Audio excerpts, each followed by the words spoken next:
11th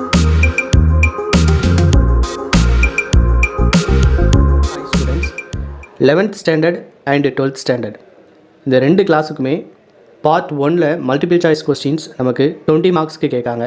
இது எல்லாமே 1 mark questions. So இது நம்ம கீழே கொடுத்துருக்க ஆர்டர் படி தான் வரும். இந்த ஆர்டர் படி ஒவ்வொன்றுக்கும் எக்ஸ்ப்ளனேஷன் பார்த்துடலாம். ஃபஸ்ட்டு பார்ட் 1ல் நமக்கு கொஸ்டின் நம்பர் 1 to 3 வரைக்கும் சினோனிம்ஸ் கேட்குறாங்க. Question number 4 to 6 antonyms, question 7 to 20 வந்து வொக்காபுலரி. இங்கே கொடுத்துருக்கக்கூடிய இந்த டேபிள் மாதிரி தான் நமக்கு கொஸ்டின் பேப்பர்ஸ் வரும். Compound words, expanded from the abbreviations, foreign words, blended words, clipped words, write definition, affixes, relative pronouns, preposition, question tag, idiom, polite alternative, sentence pattern, phrasal verb. இதுதான் நமக்கு 20 மார்க்ஸுக்கு வரக்கூடியது. இது தவிர அடிஷ்னல் டாபிக்ஸ்னு சில விஷயம் கொடுத்துருக்காங்க. அந்த அடிஷ்னல் டாபிக்ஸ்லேருந்தும் நமக்கு கொஸ்டின் வரதுக்கு சான்சஸ் இருக்குது. அது என்னெல்லாம் அப்படின்னா appropriate prices, syllabification, American English and British English, link words or conjunctions, singular and plural form, article and determiners. இது எல்லாமே நமக்கு 1 மார்க் கொஸ்டின்ஸில் கேட்கக்கூடிய டாபிக்ஸ். இது ஒன்றையும் செப்பரேட்டாக நம்ம பார்த்துடலாம். ஸோ ஃபஸ்ட்டு இதில் நம்ம பார்க்க வேண்டியது synonyms. சினோனிம்ஸில் a word or phrase that mean exactly or nearly the same as another word or phrase is called synonym.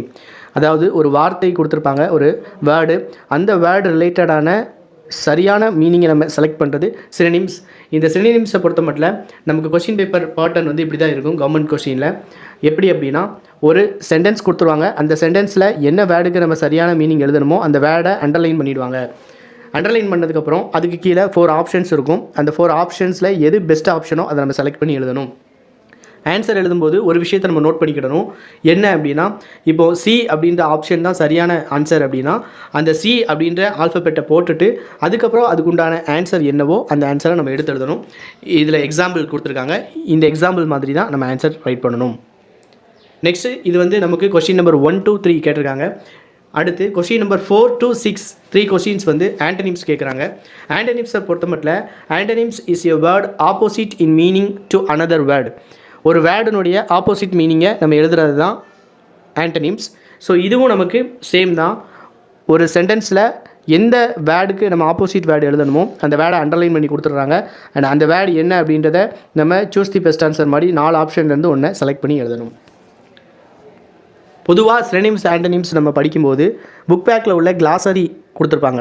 ப்ரோஸுக்கு book பேக்கில் உள்ள கிளாசரி கொடுத்துருப்பாங்க, அதை படிக்கணும். அதுக்கடுத்து அது ரிலேட்டடாக டிஃபிகல்ட் வேர்ட்ஸ் எதெல்லாம் அப்படின்றத லெசன்லேருந்து அண்டர்லைன் பண்ணி அதுக்கு சரியான மீனிங் என்ன அப்படின்றத டிக்ஷனரியில் பார்த்து நம்ம படிச்சிருக்கணும். ஒருவேளை இது எல்லாத்துக்கும் உங்களுக்கு டைம் இல்லை அப்படின்னா ஏதாவது ஒரு பெஸ்ட் கைடு ஒன்று வாங்கிக்கோங்க. அந்த கைடில் இருந்து சினோனிம்ஸ் ஆன்டனிம்ஸை நீங்கள் ப்ராக்டிஸ் பண்ணால் அதுவே போதுமானது. நம்ம 6 மார்க் இதிலேயே எடுத்துட முடியும். நெக்ஸ்ட் கொஸ்டின் வந்து compound words. So compound words வந்து நமக்கு இப்படி தான் கேட்டிருப்பாங்க. கொஸ்டின் நம்பர் 7ல் வருது. Choose the correct combination for the compound word clear கட்டு.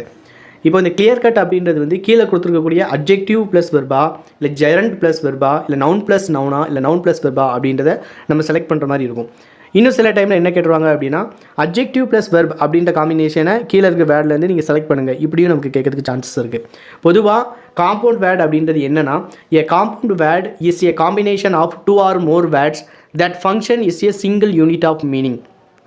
2 அல்லது அதற்கு மேற்பட்ட வார்த்தைகள் இணைக்கப்பட்டு, அதாவது 2 அல்லது 3 வேர்ட்ஸ் வந்து ஒன்றா ஜாயின் பண்ணியிருப்பாங்க. ஜாயின் பண்ணதுலேருந்து புதுசாக ஒரு வேர்டு உருவாச்சு அப்படின்னா அதை காம்பவுண்ட் வேர்டு அப்படிம்பாங்க. ஃபார் எக்ஸாம்பிள் கிராண்ட் அப்படின்றது ஒரு வேர்டு, மதர் அப்படின்றது தனியான வேர்டு. இது ரெண்டையுமே கிராண்ட் மதர் அப்படின்னு சேர்த்தா, அதாவது ஸ்பேஸ் இல்லாமல் சேர்க்கும்போது கிராண்ட் மதருக்கு 3ஆவதாக செப்பரேட்டாக ஒரு மீனிங் நமக்கு கிடைக்கிது. அதுதான் காம்பவுண்ட் வேர்டு. இந்த காம்பவுண்ட் வேர்டை நம்ம வந்து 3 வகையாக பிரிக்கலாம். ஒன்று closed form of compound word, இன்னொன்று hyphenated form of compound word, இன்னொன்று open form of compound word. ஆக்சுவலாக இந்த க்ளோஸ்டு ஃபார்ம் அப்படின்னா இணைக்கப்பட்ட 2 வார்த்தைகளுக்கு நடுவில் ஸ்பேஸ் இருக்காது. For example football, note book, இதுக்கு நடுவில் எதுலேயுமே நமக்கு ஸ்பேஸ் இருக்காது. அதே மாதிரி ஹைஃபண்ட் ஃபார்ம் அப்படின்றதில் 2 வேர்டுக்கு நடுவில் ஹைஃபன் இருக்கும். Example 2 year old, mother in law. So இந்த mother hyphen in hyphen law இது எல்லாமே காம்பவுண்ட் வேர்டில் கனெக்டான வேர்ட்ஸ். அகெயின் ஓப்பன் ஃபார்ம் அப்படின்னு ஒன்று பார்த்தோம். இதில் என்ன அப்படின்னா இணைக்கப்பட்ட 2 வார்த்தைகளுக்கு நடுவில் ஸ்பேஸ் இருக்கும். எப்படி அப்படின்னா ரியல் எஸ்டேட், போஸ்ட் ஆஃபீஸ், இதெல்லாம் நம்ம ஸ்பேஸ் விட்டு தான் எழுதுவோம். ஸோ காம்பவுண்ட் வேர்ட் அப்படின்றது 2 வார்த்தைகளை இணைத்து மூன்றாவதாக ஒரு வார்த்தை, மூன்றாவதாக பொருளுள்ள ஒரு வார்த்தையை உருவாக்குவது. அப்படி உருவாக்கும் போது 3 ஸ்ட்ரக்சரை நம்ம உருவாக்க முடியும். அதனுடைய எக்ஸ்ப்ளனேஷன் தான் இப்போ நம்ம பார்த்தது. Next expanded from a abbreviation and acronyms அப்படின்னு இருக்குது. அப்ரிவேஷன் அப்படின்னாலே நமக்கு தெரியும், லென்த்தியான வேர்டை ஷார்ட் பண்ணி அதனுடைய இனிஷியல்ஸை மட்டும் வச்சுட்டு நம்ம கோட் பண்ணுறது. இதுக்கு மீனிங் பார்த்தீங்கன்னா, an abbreviation is a short form of a word obtained by using the first letters of the words or dropping some letters of the words. பாருங்கள், ஜிடிபி அப்படின்னு இருக்குது. ஆக்சுவலாக அந்த ஜிடிபியினுடைய முழு விளக்கம் கிராஸ் டொமஸ்டிக் ப்ராடக்ட் அப்படின்னு. இது ஃபுல்லாத்தையும் நம்ம யூஸ் பண்ண முடியாது பேசும்போது அப்படின்றதுக்காக அதனுடைய ஃபஸ்ட்டு லெட்டர்ஸை மட்டும், ஜிடிபியை மட்டும் எடுத்து நம்ம யூஸ் பண்ணுறது தான் அப்ரிவேஷன். அப்ரிவேஷன்லேயே இன்னொன்று இருக்குது, அக்ரானிம் அப்படின்னு இருக்குது. ஸோ அக்ரானிம் அப்படின்னா என்னென்னு நம்ம பார்ப்போம். அப்ரிவேஷன் அப்படின்றதுக்கு தமிழில் மீனிங் நமக்கு கொடுத்துருக்காங்க. அப்ரிவேஷன் என்பது ஒரு வாக்கியத்தில் உள்ள வார்த்தைகளின் முதல் எழுத்துக்களை கொண்டோ அல்லது வார்த்தையில் உள்ள எழுத்துக்களை நீக்கிவிட்டோ அமைக்கப்படும் ஒரு சுருக்கம் அல்லது குறுக்கம் ஆகும். CIA அப்படின்றது ஜென்ரல் பியூரோ ஏஜென்சி அப்படின்றது. இப்போ இதில் வந்து புக் பேக் எக்ஸாம்பிள்ஸ் நமக்கு சிலது கொடுத்துருக்காங்க. அது என்னன்றதெல்லாம் பார்த்துக்கோங்க. ASIS, இந்த ASIS அப்படின்றது Australian secret intelligence service. CIA அப்படின்றது சென்ட்ரல் இன்டெலிஜென்ட் ஏஜென்சி. FSB அப்படின்றது federal security bureau of Russian federation. MI6 அப்படின்றது military intelligence section 6. MSS ministry of state security. RAW அப்படின்றது ரிசர்ச் அண்ட் அனலைஸ் விங். இப்போது book பேக்கில் உள்ளது எதுக்காக நம்ம பார்க்குறோன்னா, சிம்பிளாக நமக்கு எக்ஸாமில் புக் பேக்லேருந்து கொஸ்டின் கேட்டு முடிக்கிறதுக்கும் வாய்ப்பு இருக்குது. ஸோ இன்னொன்று நம்ம பார்த்தோம், அக்ரானிம்ஸ் அப்படின்னா என்னென்னா, அப்ரிவேஷன் அண்ட் அக்ரானிம்ஸ்னு இருக்குது. அப்ரிவேஷன் அப்படின்றதுக்கு அர்த்தம் வந்து ஷார்ட் பண்ணி அதோடைய ஃபஸ்ட்டு லெட்டரை மட்டும் தனியாக எடுத்து நம்ம யூஸ் பண்ணுறது. அப்படி அதை ஸ்பெல் பண்ணும்போதோ ப்ரொனவுன் பண்ணும்போதோ அதை தனித்தனியாக தான் நம்ம வந்து சொல்லுவோம், சேர்த்து ஒரே வேர்டாக சொல்ல மாட்டோம். பட் இங்கே அப்படி சேர்த்து ஒரே வேர்டாக சொன்னோம்னா அது acronyms. And acronyms is formed using the first letter of a group of a words to form a word that can be pronounced as a word. அதாவது உச்சரிக்கும் போது அதை தனித்தனி எழுத்துக்களாக உச்சரிக்காமல் ஒரே வேர்டாக யூஸ் பண்ணோம் அப்படின்னா, அப்போ AIDS அப்படின்னு இருக்குது. அக்யூட் இம்யூனோ டெஃபிஷியன்சி சிண்ட்ரம் அப்படின்றது தான் அது. ஆக்சுவலாக அதை நம்ம தனித்தனியாக AIDS அப்படின்றத சொல்லாமல் எய்ட்ஸ் அப்படின்னு ஒரு வேர்டாக ப்ரொனவுன்ஸ் பண்ணுறோம் அப்படின்னா அதுதான் அக்ரானிம்ஸ். அடுத்து ஃபாரின் வேர்ட்ஸ். ஆக்சுவலாக ஃபாரின் வேர்ட்ஸ் அப்படின்னா என்னென்னா, இங்கிலீஷ் லாங்குவேஜ் வந்து ஒவ்வொரு வாட்டியும் அது வந்து இம்ப்ரூவ் ஆகும்போது வேறு லாங்குவேஜில் உள்ள வேர்ட்ஸை எல்லாத்தையுமே அப்சர்வ் பண்ணிக்கிட்டு எடுத்துக்கிட்டு அதை இங்கிலீஷ் வேர்டாக மாற்றிக்கிட்டு நம்ம யூஸ் பண்ணிகிட்ருப்போம். எக்ஸாம்பிள் கரெக்டாக பாருங்கள். English language has acquired words and phrases from various other language of the world. உலகத்தில் உள்ள மற்ற லாங்குவேஜினுடைய வேர்ட்ஸை இங்கிலீஷ் லாங்குவேஜ் எடுத்துக்கிடுது. These words are noted as foreign words. இந்த ஃபாரின் வேர்ட்ஸ்க்கெல்லாம் மீனிங் என்ன அப்படின்றத நம்ம படித்து அதை நமக்கு 4 ஆப்ஷன்ஸில் கொடுத்துருப்பாங்க, நம்ம கரெக்டாக எழுதணும். அதுதான் இங்கே கொஸ்டினாக நமக்கு கேட்டிருப்பாங்க. எக்ஸாம்பிள்ஸ் பாருங்கள். Choose the meaning of the foreign word in the sentence. English is the lingua franca of many language. The lingua franca அப்படின்றது இங்கிலீஷ் லாங்குவேஜ் வேர்டு கிடையாது, அது லாட்டினில் உள்ள ஒரு வேர்டு. அதுக்கு என்ன மீனிங் அப்படின்றத இங்கே நம்ம படிச்சுருந்துருக்கணும். இங்கே என்ன கொடுத்துருக்காங்க, மதர் டங் கொடுத்துருக்காங்க, ஃபாரின் லாங்குவேஜ்னு கொடுத்துருக்காங்க, அன்னோன் லாங்குவேஜ்னு கொடுத்துருக்காங்க, காமன் லாங்குவேஜ்னு கொடுத்துருக்காங்க. இதுக்கு ஆக்சுவல் மீனிங் என்னென்னா காமன் லாங்குவேஜ். ஸோ பல நெடுங்காலமாக உலகின் பல்வேறு மொழிகளிலிருந்து பற்பல வார்த்தைகள் சொற்கள் எடுக்கப்பட்டு அவை ஆங்கில மொழியுடன் சேர்க்கப்பட்டு அது ஆங்கில மொழியாக மாற்றப்பட்டுள்ளது. அவ்வாறான வார்த்தைகள் ஃபாரின் வேர்ட்ஸ் என்று குறிப்பிடப்படுகின்றன. இவ்வினாவில் ஃபாரின் வேர்டு கொடுக்கப்பட்ட ஒரு வாக்கியம் தரப்பட்டு அதுக்கு ஃபாரின் வேர்டுக்கு சரியான அர்த்தம் 4 ஆப்ஷன் கொடுத்து அதில் சரியான ஒரு ஆப்ஷனை செலக்ட் பண்ண சொல்லியிருப்பாங்க. ஸோ இதுதான் சில ஃபாரின் வேர்ட்ஸ் அண்ட் மீனிங்ஸ், அதுக்குண்டான எக்ஸாம்பிள்ஸ் கொடுத்துருக்கேன். ஸோ இது கொஞ்சம் பார்த்துக்கோங்க, கண்டிப்பாக இது உங்களுக்கு ஹெல்ப் பண்ணும். வாய்ஸ் வைவா வாஸ் அப்படின்றதெல்லாம் இங்கிலீஷ் வேர்ட் கிடையாது, வேறு லாங்குவேஜில் தான் இங்கிலீஷ்க்கு வந்தது. அதுக்கு அர்த்தம் என்னென்னா ஸ்போக்கன் எக்ஸாமினேஷன், வாய்மொழி தேர்வு அப்படின்னு அர்த்தம். ஸோ மற்ற எக்ஸாம்பிள்ஸையும் பார்த்துக்கோங்க, உங்களுக்கு ஹெல்ப்ஃபுல்லாக இருக்கும்.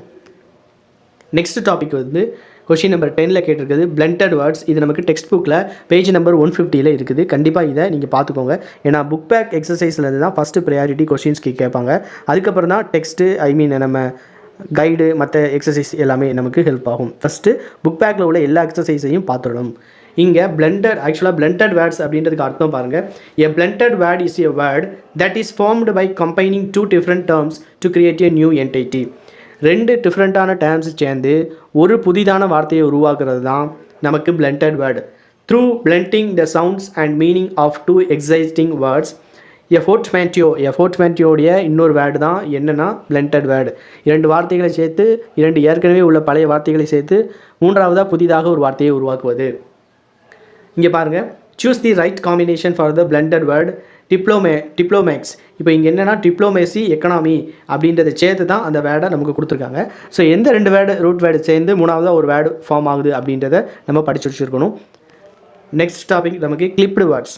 ஸோ கிளிப்டு வேர்ட்ஸும் நமக்கு என்னென்னா, clipped words is a shortened form of a word formed by dropping 1 or more syllables from a longer word or phrase with no change in meaning. இங்கே என்னென்னா ஒரு லாங் வேர்டு இருக்கும். அந்த லாங் வேர்டு ரொம்ப நாளாக நம்ம யூஸ் பண்ணி அதை பெருசாக நம்ம லென்த்தியாக ப்ரொனவுன்ஸ் பண்ணுறதுக்கு கஷ்டப்பட்டுட்டு அந்த வேர்டை ஷார்ட்டாக நம்ம யூஸ் பண்ணுறது தான் நமக்கு கிளிப்டு வேர்ட்ஸ். அதாவது கிளிப் அப்படின்றதுக்கு இன்னொரு மீனிங் கட்டிங் அப்படின்னு அர்த்தம், கட் பண்ணுறது அப்படின்னு அர்த்தம். எக்ஸாம்பிள் பாருங்கள், choose the clipped words for pianoforte அப்படின்றதெல்லாம் நம்ம மாடர்ன் இங்கிலீஷில் நிறையா யூஸ் பண்ணியிருக்கவே மாட்டோம். அதுக்கு பதிலாக பியானோ அப்படின்ற வேர்டை தான் நம்ம யூஸ் பண்ணியிருப்போம். ஸோ இதுதான் clipped words. Next right definition. So definition terms and definition அப்படின்றது ரொம்ப முக்கியமான ஒன்று. இங்கிலீஷில் நம்ம நிறைய வேர்ட்ஸுக்கு டெஃபனிஷன் தெரிஞ்சு வச்சுருந்துருக்கணும். ஸோ அந்த வகையில் நிறைய நமக்கு புக் பேக்லேயும் சரி கைட்லையும் சரி கொடுத்துருக்காங்க. ஸோ இவ்வினாவிற்கு விடையளிக்க கொடுக்கப்பட்டுள்ள வார்த்தைக்கு சரியான அர்த்தத்தை அதன் கீழ் தரப்பட்டுள்ள ஆப்ஷனிலிருந்து தேர்ந்தெடுக்க வேண்டும். நமக்கு எக்ஸாக்டாக ஒரு ஸ்டடி ஆஃப் கோட்ஸ் அப்படின்னு கொடுத்துட்றாங்க. இப்போ கொஸ்டின் பாருங்கள், study of codes is called அப்படின்னு கொடுத்துட்றாங்க. அதுக்கு என்ன அர்த்தம் அப்படின்றது கிரிப்டோலஜி அப்படின்றது தான் ஸ்டடி ஆஃப் கோட்ஸ் அப்படின்றது அர்த்தம். இது மாதிரி ஒவ்வொன்றுக்கும் இப்போ லிங்குவிஸ்டிக்ஸ் அப்படின்னு கொடுத்துட்றாங்க, அது சயின்டிஃபிக் ஸ்டடி ஆஃப் லாங்குவேஜ் அப்படின்றது அர்த்தம். அதே மாதிரி ஃபொனட்டிக்ஸ் அப்படின்னு இருக்குது, scientific the study of speech sounds அப்படின்றது. அப்போது ஒவ்வொரு வேர்ட்ஸுக்கும் அதனுடைய டேர்ம்ஸ் அண்ட் அதனுடைய டெஃபனிஷன்ஸ் என்ன அப்படின்றத நம்ம கண்டிப்பாக மெமரைஸ் பண்ணியே ஆகணும். ஸோ இந்த செக்ஷன் நீங்கள் மெமரைஸ் பண்ணால் தான் ரைட் பண்ண முடியும். அடுத்து ப்ரிஃபிக்ஸ் சஃபிக்ஸ் நீங்கள் கேள்விப்பட்டிருப்பீங்க. ப்ரிஃபிக்ஸ் ப்ளஸ் சஃபிக்ஸ் சேர்ந்தது அதுக்கு பேர் தான் அஃபிக்ஸ் அப்படின்னு அர்த்தம். affix is added to root of the word to change its meaning. root word நமக்கு ஒன்று இருக்கும். அந்த root wordல முன்னாடியோ அல்லது பின்னாடியோ கொஞ்சம் வேர்ட்ஸ் நம்ம ஜாயின் பண்ணி அந்த வேர்ட்ஸோடைய மீனிங்கை மாற்றி யூஸ் பண்ணுறது தான் அஃபிக்ஸ் அப்படின்னு அர்த்தம். அதே அஃபிக்ஸில் an affix added to the front of the word known as prefix. ஒரு வேர்டுக்கு முன்னாடி ஃப்ரெண்டில் ஒரு வேர்டை நம்ம ஜாயின் பண்ணோம் அப்படின்னா அது ப்ரிஃபிக்ஸ் அப்படின்னு அர்த்தம். அதே ப்ரிஃபிக்ஸ் மேபி ஹைஃபன்டு, அதாவது ஹைஃபன் போட்டு கூட நம்ம யூஸ் பண்ணுற சில வேர்ட்ஸ் வந்து நம்ம ப்ரிஃபிக்ஸ் அப்படின்னு சொல்லலாம். எக்ஸாம்பிள் இன்கேபபிள் அப்படின்றதுல கேபபிள் அப்படின்ற ஒரு ரூட் வேர்டு, இன் அப்படின்றது ப்ரிஃபிக்ஸ், ரெண்டையுமே ஜாயின் பண்ணி இன்கேபபிள் அப்படின்ற நியூ வேர்டு நம்ம மேக் பண்ண முடியும். அடுத்தது பாருங்கள், எக்ஸ் பிரசிடென்ட் அப்படின்றது ரூட் வேர்டு, எக்ஸ் அப்படின்றத முன்னாடி நம்ம ஹைஃபனோடு சேர்த்துட்டு அது ப்ரிஃபிக்ஸில் வேறு மீனிங் நம்ம கொடுக்க முடியும். நெக்ஸ்ட்டு நமக்கு சஃபிக்ஸில் என்னென்னு பார்க்கலாம். A affix is added to the back of a word is known as suffix. ஒரு ரூட் வேர்டினுடைய பேக் சைடில் எக்ஸ்ட்ரா வேர்டை நம்ம ஆட் பண்ணி அதனுடைய மீனிங்கை வந்து புதுசாக உருவாக்கணும் அப்படின்னா அதை சஃபிக்ஸ் அப்படின்னு நம்ம சொல்லலாம். Suffixes are unstressed. எப்பயுமே சஃபிக்ஸ் வந்து ஸ்ட்ரெஸ் வரவே வராது. அதில் ப்ரிஃபிக்ஸில் கூட அதில் வந்து வரதுக்கு வாய்ப்புகள் அதிகமாக இருக்குது. எக்ஸாம்பிள் பார்த்தீங்க அப்படின்னா கன்ஃபியூசன். இப்போ ஒரு வார்த்தைக்கு பின்னால் சேர்க்கப்படும் ஒட்டு சொல்லினை பின்னொட்டு சொல் என்கிறோம், அவ்வளோதான். இதுக்கு சில எக்ஸாம்பிள்ஸ் கொடுத்துருக்கேன், அதையும் நீங்கள் பார்த்துக்கோங்க. ப்ரிஃபிக்ஸ் சஃபிக்ஸ் பெரும்பாலும் நீங்கள் லோயர் கிளாஸ்லேருந்தே படிச்சிருந்துருப்பீங்க. உங்கள் கைடில் கொடுத்துருக்கதையும் புக் பேக்கில் கொடுத்துருக்கதையும் ஒரு தடவை ரீகால் பண்ணால் உங்களால் ஃபுல் மார்க் இதில் எடுக்க முடியும். Next relative pronoun.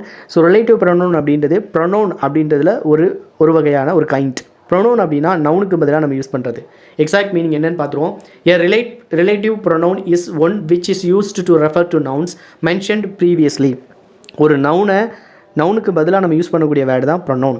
அதுலேயும் ஏற்கனவே சொல்லியிருக்கக்கூடிய மென்ஷன் பண்ணியிருக்கக்கூடிய ஒரு நவுனை மறுபடியும் நம்ம வந்து சொல்லும்போது அதுக்கு ப்ரொனவுன் யூஸ் பண்ணுறோம். Whether they are people, place, thing, animal R ideas. அது யாரை பற்றி குறிப்பு சொல்லியிருக்கோம் அப்படின்னா ஒரு நபரை பற்றியோ இடத்தை பற்றியோ ஒரு ஐடியாவை பற்றியோ ஒரு அனிமலை பற்றியோ இருக்கலாம். ஸோ ரிலேட்டிவ் ப்ரொனவுனை பற்றி டீட்டெயில்டு எக்ஸ்ப்ளனேஷன் வீடியோ நம்ம சேனல் அவைலபிளாக இருக்குது. நீங்கள் உங்களுடைய டிஸ்கிரிப்ஷன் பாக்ஸில் செக் பண்ணிங்கன்னா அதனுடைய லிங்க்ஸ் அவைலபிளாக இருக்கும். நீங்கள் அதை கிளிக் பண்ணி அதில் உள்ள ரிலேட்டிவ் ப்ரொனவுன் அப்படின்ற டாப்பிக்கை செலக்ட் பண்ணி பார்த்தீங்கன்னா டீட்டெயில்டு எக்ஸ்ப்ளனேஷன் நான் உங்களுக்கு கொடுத்துருப்பேன். அது உங்களுக்கு கண்டிப்பாக ஹெல்ப் பண்ணும். அடுத்து ப்ரிப்போசிஷன் அப்படின்றதும் நமக்கு ரொம்ப முக்கியமான ஒரு கிராமர் டாபிக். இதில் வந்து நமக்கு ஒரு மார்க் கேட்டிருக்காங்க. Preposition is a word or phrase that is used to show the relationship between noun and other noun. ஒரு சென்டென்ஸில் நவுனுக்கும் நவுன்லேருந்து அந்த சென்டென்ஸில் உள்ள மற்ற பார்ட்டுக்கு என்ன ரிலேஷன்ஷிப் அப்படின்றத சொல்கிறதுக்கு தான் ப்ரொனவுன் அப்படின்றது ப்ரிப்போசிஷன் அப்படின்றது பயன்படுது. ஸோ ப்ரிப்போசிஷன் பற்றியும் டீட்டெயில்டு டாபிக் நான் உங்களுக்கு நம்ம சேனலில் அப்லோட் பண்ணியிருக்கேன். அந்த லிங்க்கும் உங்களுக்கு டிஸ்கிரிப்ஷனில் இருக்கும். அதை கிளிக் பண்ணி டீட்டெயில்டு டிஸ்கிரிப்ஷன் எக்ஸ்ப்ளனேஷன் பார்த்துக்கலாம். Next question tag. Question tag அப்படின்றது வந்து question tag is the shortest form of question using to verb plus pronoun. வெர்பையும் ப்ரொனவுனையும் பயன்படுத்தி ஒரு ஷார்ட் கொஷின் ஃபார்ம் உருவாக்குறது தான் கொஷின் டேக். ஸோ கொஷின் டேக்கும் உங்களுக்கு ஒரு செப்பரேட் டாபிக் உங்களுக்கு நான் அப்லோட் பண்ணியிருக்கேன். அதோடைய லிங்க் உங்களுக்கு கீழே டிஸ்கிரிப்ஷன் பாக்ஸில் இருக்கும். அதை கிளிக் பண்ணி கொஷின் டேக்கினுடைய டீட்டெயில் எக்ஸ்ப்ளனேஷன் பார்க்கலாம். Next idioms. So idioms and phrases அப்படின்றது ரொம்பவே முக்கியமான ஒன்று. ஒரு லாங்குவேஜை ஸ்டாண்டர்டாக பேசணும் அப்படின்னா, பியூட்டிஃபை பண்ணி பேசணும் அப்படின்னா, இந்த இடியம்ஸ் அண்ட் ப்ரைசஸ் யூஸ் பண்ணோன்னா அந்த லாங்குவேஜ் கொஞ்சம் ஸ்டாண்டர்டாக தெரியும். Actually, an idiom is an expression in English language that has a special meaning of its own. ஒரு வார்த்தைக்கு சாதாரண மீனிங்கை விட ஸ்பெஷல் மீனிங் கொடுக்கக்கூடியதான் idiom. It cannot be understood from the meaning of individual word. இது தனியாக இருந்தால் நம்மளால் மீனிங் அண்டர்ஸ்டாண்ட் பண்ணிக்க முடியாது. இது ஒரு சென்டென்ஸில் வரும்போது தான் இதை நம்மளால் மீனிங் புரிஞ்சிக்க முடியும். ஸோ இடியம்ஸ் அண்ட் ப்ரைசஸை பொறுத்த மட்டும் புக் பேக்கில் கொடுத்துருக்கக்கூடிய இடியம்ஸை நீங்கள் கண்டிப்பாக படித்து தான் ஆகணும். அது மட்டும் போதும். கைடில் எக்ஸ்ட்ரா கொடுத்துருக்க கூட நீங்கள் படிக்க தேவையில்லை. பட் புக் பேக் எக்ஸசைஸில் இடியம்ஸ் இருந்ததுன்னா அதை மெமரைஸ் பண்ணி வச்சுக்கோங்க. Next sentence pattern. So sentence பேட்டர்ன்லேருந்து நமக்கு ஒரு மார்க் கேட்காங்க. ஒரு சென்டென்ஸை சப்ஜெக்ட் என்ன, வெர்ப் என்ன, ஆப்ஜெக்ட் என்ன அப்படின்றத கண்டுபிடிக்க தெரிஞ்சிருக்கணும். ஆப்ஜெக்ட் இல்லை அப்படின்னா அந்த இடத்துல காம்ப்ளிமெண்ட் இருக்கா, இல்லை அட்ஜென்ட் இருக்கா, அது ஒரு வேளை இன்டைரக்ட் ஆப்ஜெக்டா, டைரக்ட் ஆப்ஜெக்டா, இது எல்லாத்தையுமே நம்ம ஒரு சென்டென்ஸை பார்த்தோன்னே நமக்கு கண்டுபிடிக்க தெரிஞ்சிருக்கணும். ஸோ சென்டென்ஸ் பேட்டர்னுக்கும் நம்ம இண்டிவிஜுவலாக சூப்பரான ஒரு எக்ஸ்ப்ளனேஷன் வீடியோ போட்டிருக்கோம். அதனுடைய லிங்க் உங்களுக்கு டிஸ்கிரிப்ஷன் பாக்ஸில் இருக்குது, யூஸ் பண்ணிக்கோங்க. Next phrasal verb. Phrasal verb அப்படின்றது ஒரு மார்க்குக்கு நமக்கு கேட்காங்க. Question number 20. Phrasal verb consist of verb plus adverb or verb plus preposition. சாதாரண ஒரு வெர்பு கூட ஒரு ப்ரிப்போசிஷனையோ அல்லது அட்வர்பையோ ஜாயின் பண்ணி மூணாவதாக ஒரு வெர்பு நம்ம யூஸ் பண்ணுறோம் அப்படின்னா அது ஃப்ரேசல் வெர்பு. ஸோ இந்த ஃப்ரேசல் வெர்புக்கும் நம்ம இண்டிவிஜுவலாக லிஸ்ட் ஆஃப் ஃப்ரேசல் வெர்ப் அப்படின்னு ஒரு வீடியோ நமக்கு அவைலபிளாக இருக்கும். அதை நம்ம சேனலில் செக் பண்ணி நீங்கள் யூஸ் பண்ணிக்கோங்க. இல்லை இது ரிலேட்டடான எக்ஸ்ட்ரா நிறைய என்டையர் ஃப்ரேசல் வெர்புக்கும் வீடியோ வேணும் அப்படின்னாலும் கமெண்ட் செக்ஷனில் கேளுங்க, உங்களுக்காக நான் மேக் பண்ணுறேன். சிலபிஃபிகேஷன். ஸோ சிலபிஃபிகேஷனை பொறுத்த மட்டும் ப்ரொனவுன்ஸ், ஒரு வேர்டை நம்ம ப்ரொனவுன் பண்ணும்போது நம்மளுடைய அக்சென்ட் வந்து சில இடத்துல, அதாவது நம்ம யூஸ் பண்ணுற ஒரு வேர்டை ப்ரொனவுன் பண்ணும்போது சில இடத்துல நமக்கு வந்து அப்ஸ்ட்ராக்ஷன் ஏற்படும். அப்ஸ்ட்ராக்ஷன் அப்படின்னா இடையூறு ஏற்படும், ஸ்ட்ரெஸ் பண்ணி சொல்லுவோம். அப்படி ஸ்ட்ரெஸ் பண்ணுற இடத்துல நம்ம வந்து சிலபிள் மேக் பண்ணுறது தான் சிலபிள்ஸ். இப்போ இது மீனிங் என்னென்னு பாருங்கள். A syllable is a word of sound.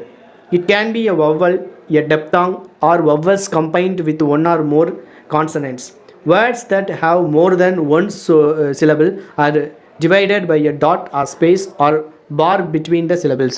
So ஒரு வேர்டை நம்ம யூஸ் பண்ணுறோம், ஒரு வேர்டை நம்ம ப்ரொனவுன்ஸ் பண்ணுறோம் அப்படின்னா நடுவில் ஏற்படக்கூடிய அந்த சிலபிளை புள்ளி வச்சோ ஸ்பேஸ் விட்டோ நம்ம ஐடென்டிஃபை பண்ணி காமிக்கணும். இங்கே நமக்கு என்ன அப்படின்னா டிஃப்ரெண்ட்ஸ் டைப்ஸ் ஆஃப் சிலபிஃபிகேஷன் கொடுத்துருப்பாங்க. அந்த சிலபிஃபிகேஷனை என்ன ஆக்சுவலாக இது வந்து ஒரு சிலபிளா, மோனோ சிலபிளா, டை சிலபிளா அப்படின்றத நம்ம பிரிச்சுட்டு அதுக்கேற்ற மாதிரியான வேர்டை பெஸ்ட் ஆப்ஷன்லேருந்து சூஸ் பண்ணணும். ஸோ இங்கே எக்ஸசைஸ் நான் உங்களுக்கு கொடுத்துருக்கேன். என்ன அப்படின்னா tetra syllabic word from the given option அப்படின்னு கொடுத்துருவாங்க. அப்போது நமக்கு அதுக்கெல்லாம் மீனிங் தெரிஞ்சுருக்கணும். எப்படின்னா டெட்ரா சிலபிக் வேர்டுனா என்ன, ட்ரை சிலபிக் வேர்டுனா என்ன, டை சிலபிக் வேர்டுனா என்ன, மோனோசிலபிக் வேர்டுனா எத்தனை, அதில் எத்தனை மோனோசிலபிக் அப்படின்னா ஒரே ஒரு சிலபிள் தான், டை சிலபிள் அப்படின்னா 2, ட்ரைனா 3. இந்த மாதிரி உங்களுக்கு அதனுடைய எத்தனை சிலபிள் வரும் அப்படின்ற அர்த்தம் புரிஞ்சுருக்கணும். அப்படி புரிஞ்சிருச்சு அப்படின்னா உங்களால் ஈஸியாக எழுதிட முடியும். இப்போது டெட்ரா சிலபிக் வேர்டில் பொலிட்டிக்கல் அப்படின்றது வந்து சரியான வேர்டு. நமக்கு மோனோசிலபிள் அப்படின்றது ஒரே ஒரு சிலபிள் தான், ஈல்டு அப்படின்றதுல நடுவில் வந்து எந்த சிலபிளுமே வராது, ஒரே சிலபிளாக தான் வரும். ஸோ இந்த பேட்டர்னில் ஒரு கொஸ்டின் கேட்பாங்க. நெக்ஸ்ட் பேட்டர்ன் எப்படி இருக்கும் அப்படின்னா choose the correct syllabification of the word. வேர்டை கொடுத்துருவாங்க, கீழே அதனுடைய சிலபிள் என்னன்றதை நம்ம மேக் பண்ணணும். இப்போ என்டர்டைன்மெண்ட் அப்படின்னு இருக்குது. ஆக்சுவலாக என்டர்டைன்மெண்ட்டை எப்படி ப்ரொனவுன் பண்ணணும்னா என்டர்டைன்மெண்ட், இதுதான் சரி. ஸோ இதை நம்ம செலக்ட் பண்ணி எழுதுகிற மாதிரி இருக்கும். இதில் ஒரு மார்க் நமக்கு.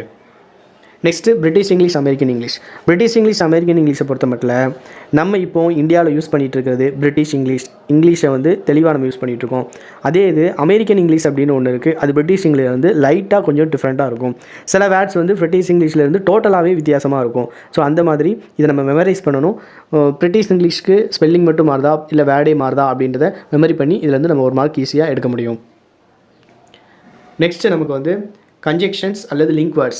ஸோ கன்ஜெக்ஷனை பொறுத்த மட்டும் 2 சென்டென்ஸையோ இல்லது 2 ஃப்ரேசஸையோ 2 கிளாஸஸையோ ஜாயின் பண்ணுறதுக்கு யூஸ் பண்ணக்கூடிய வேர்டு தான் கன்ஜெக்ஷன்ஸ் அப்படின்னு நம்ம சொல்லுவோம். அதில் 3 வகையான கன்ஜெக்ஷன்ஸ் இருக்குது. 1 coordinating conjunctions, 2 subordinating conjunctions, 3 correlative conjunctions.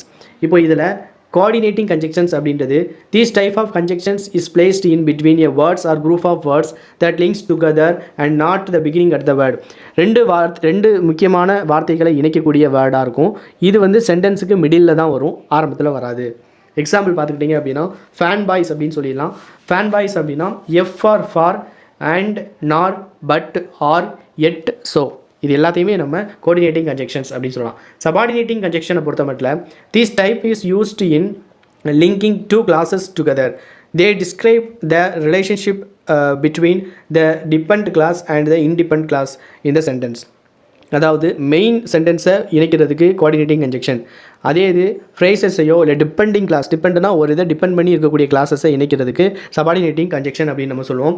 எதெல்லாம் சபார்டினேட்டிங் கன்ஜெக்ஷன் அப்படின்னா after, although, as, as far as, as if, as soon as, because, before, even if, even though, however, if, in case, in spite of, in that, no matter, now that, once, otherwise, provided, since, so that, supposing, though, unless, until, when, whatever, whether, while இது எல்லாமே subordinating conjunction அப்படின்னு நம்ம சொல்லலாம்.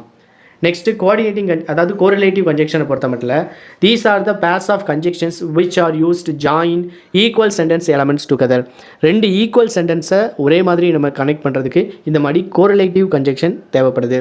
எதெல்லாம்னா either or, neither or, not only but also, both and, whether or, so as இது எல்லாமே correlative கன்ஜெக்ஷனாக நமக்கு use ஆகுது. Next singular plural படிச்சிருப்பீங்க. ஒரு நமக்கு கொஸ்டினில் வந்து ஒரு வேர்ட் கொடுத்துட்டு அந்த வேர்டுனுடைய ப்ளூரல் ஃபார்ம் என்ன, சிங்குலர் வேர்டு கொடுத்துட்டு ப்ளூரல் ஃபார்ம் என்ன அப்படின்னு கேட்டுருவாங்க, அல்லது ப்ளூரல் ஃபார்ம் கொடுத்துட்டு அதுக்கு சிங்குலர் ஃபார்ம் என்னன்னு கேட்டுருவாங்க. ஸோ இதில் சில டிப்ஸ் அண்ட் ட்ரிக்ஸ் இருக்குது, அதை மட்டும் நம்ம படித்தா போதும், நம்ம ஈஸியாக ஐடென்டிஃபை பண்ணி எழுதிடலாம். அந்த டிப்ஸ் என்னன்றதை பார்ப்போம். இதான் அந்த டிப்ஸ். இது பாயிண்ட்ஸ் எல்லாத்தையும் ஞாபகத்தில் வச்சுக்கோங்க. எஸ் அல்லது எஸ்ஹெச் அல்லது எஸ்எஸ் சிஹெச்எக்ஸ் என ஒரு வார்த்தை ஒரு வேர்டு முடிஞ்சிருந்தது அப்படின்னா அந்த வேர்டை நம்ம ப்ளூரலில் மாற்றுறதுக்கு இஎஸ் ஜாயின் பண்ணணும், இஎஸ் சேர்த்து எழுதணும். ஒய் அப்படின்ற வேர்டில் முடிஞ்சது அப்படின்னா நம்ம அதுக்கு ஐ அல்லது இஎஸ் சேர்த்து எழுதணும். அதே இது ஓ அப்படின்னு முடிஞ்சிருந்தது அப்படின்னா அதை இஎஸ் சேர்த்து நம்ம ரைட் பண்ணணும். அதே இது ஓ அப்படின்றது வவல்ஸில் முடிஞ்சிருந்தது அப்படின்னா வெறும் எஸ் மட்டும் தான் நம்ம சேர்க்கணும். எஃப் அல்லது எஃப்இ அப்படின்னு முடிஞ்சிருந்தது அப்படின்னா அதில் நம்ம வி அப்படின்றதையும் ப்ளஸ் இஎஸ் அப்படின்றதையும் சேர்த்து விஇஎஸ் அப்படின்றத ஜாயின் பண்ணி நம்ம எழுதணும். ஒருவேளை கொடுத்துருக்க வேர்டு ஏல முடிஞ்சிருந்தது அப்படின்னா ஏஇ அப்படின்னு நம்ம மாற்றி எழுதணும். ஐஎஸ் அப்படின்னு முடிஞ்சிருந்தது அப்படின்னா அது இஎஸ் அப்படின்னு மாற்றி எழுதணும். யூஎஸ் அப்படின்னு முடிஞ்சிருந்தது அப்படின்னா அது ஐ அப்படின்னு மாற்றி எழுதணும். நான் சொல்கிறது எல்லாமே அந்த வேர்டுனுடைய கடைசி வேர்ட்ஸ், கடைசி எழுத்து எப்படி முடிஞ்சிருக்கோ அதை வச்சு அந்த கடைசி எழுத்தை மட்டும் நம்ம மாற்றி எழுதுறதுக்கு உண்டான டிப்ஸ் தான் இது. அடுத்து யூஎன் அப்படின்றதுக்கு யூஎன் முடிஞ்சிருந்தது அப்படின்னா அதை ஏ அப்படின்னு மாற்றி எழுதிடணும். ஓஎன் அப்படின்னு முடிஞ்சிருந்ததுன்னா அதுக்கும் ஏ அப்படின்றத மாற்றி எழுதணும். இஎக்ஸ் அல்லது ஐஎக்ஸ்னு முடிஞ்சிருந்தது அப்படின்னா ஐசிஇஎஸ் அப்படின்னு போட்டு அதை சிங்குலர்லேருந்து ப்ளூரலாக நம்ம மாற்றி எழுதிடலாம். இது இன்னொரு டைம் ரீகால் பண்ணுங்கள், பாருங்கள். புரியலை அப்படின்னா செப்பரேட் வீடியோ மேக் பண்ணணுன்னாங்கன்னா கேளுங்க, நான் இதுக்கு ஒரு டெடிகேட்டட் வீடியோ உங்களுக்காக போடுறேன். ஸோ நெக்ஸ்ட்டு நம்ம ஆர்டிகல்ஸ் வந்து டிட்டர்மினஸ். டிட்டர்மினஸ் அப்படின்னாலே அதுக்கு அர்த்தம் என்னென்னா நவுனை ஐடென்டிஃபை பண்ணுறது, நவுனை பற்றி டிஸ்கிரைப் பண்ணுறது, நவுனை பற்றி எக்ஸ்ட்ரா இன்ஃபர்மேஷன் கொடுக்குறது, நவுனை ஐடென்டிஃபை பண்ணுறதுக்கு யூஸ் பண்ணுற எல்லா வேர்ட்ஸும் ஆர்டிகல்ஸ் அல்லது டிட்டர்மினஸ் அப்படிமோ. ஆர்டிக்கலும் ஒரு டிட்டர்மினஸ் தான். எக்ஸாம்பிள் பாருங்கள். ஆர்டிகல்ஸ் அப்படின்னா ஏ அண்ட் தே நம்ம யூஸ் பண்ணலாம். டெமான்ஸ்ட்ரேட்டிவ்ஸ்னால் this, that, there, these. Distributive அப்படின்றது each, neither, each, every. Possessive அப்படின்றது my, ours, your, his, her, its, their. Quantitative அப்படின்னா much, little, whole, half, some, any, enough, all, sufficient, no, one, none. அடுத்து numeral number படி அப்படின்னா 1, 2, first, second, third. இதெல்லாம் interrogative பொறுத்த மட்டும் what, which, வேர் இது எல்லாமே யூஸ் பண்ணிக்கலாம். எக்ஸாம்பிள்ஸில் நமக்கு எப்படி கேட்டிருப்பாங்க அப்படின்னா would you like dash fish, no thanks, I don't want அப்படின்றதில் would you like some fish அப்படின்னு போட்டுக்கலாம், I don't want any அப்படின்னு கூட யூஸ் பண்ணிக்க முடியும். ஸோ ஸ்டூடெண்ட்ஸ், இது கொஷின் நம்பர் 1லேருந்து கொஷின் நம்பர் 20 வரைக்கும்.